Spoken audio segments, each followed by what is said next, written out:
Radiologie 15h50. Mon invité Dov Zera, il conduira une liste aux élections du consistoire de Paris en novembre prochain. Nous faisons plus ample connaissance. On a déjà compris une partie de la composition de sa liste, quelques orientations programmatiques. Arrêtons-nous avant de prendre tout de suite après le bulletin de 16h les questions des auditeurs.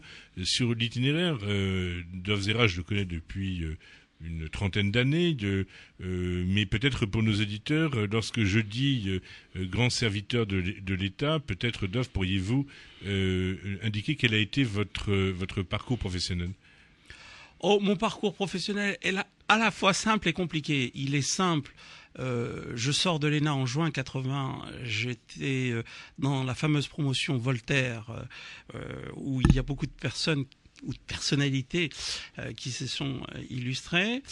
J'ai intégré la direction du Trésor, et donc j'ai eu un cursus jusqu'en 1983 assez classique de la direction du Trésor, jusqu'à devenir sous-directeur à la direction du Trésor. Et après, j'ai eu une période de 7 ans de cabinet ministériel. Où j'ai été directeur de cabinet du ministre de la Coopération, après directeur de cabinet du ministre de l'Environnement, après j'ai dirigé le cabinet d'Édith Cresson à Bruxelles, ce qui fait que d'ailleurs je suis un homme à cheval entre la haute administration et le monde politique. Certains disent que je suis politique, je suis bien entendu, je perçois les problématiques politiques, mais je suis plus à cheval entre ces deux mondes que plutôt du monde politique. Et de la même façon aussi, j'ai servi des ministres ou des personnes de droite comme de gauche. Ce qui fait que d'une certaine façon, même si ça interpelle certains, c'est un peu, ça fait partie, servir et fait partie de mon équation personnelle, de ma façon d'être.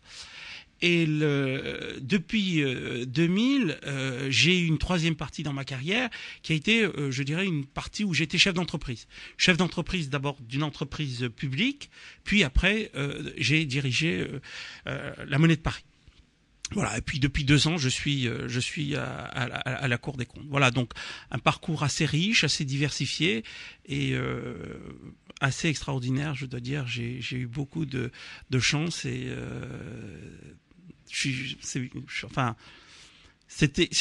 une aventure extraordinaire. Quand on est au service de l'État à ce niveau-là, on mesure les possibilités qui sont offertes de servir quand on a véritablement les capacités et l'envie de le faire.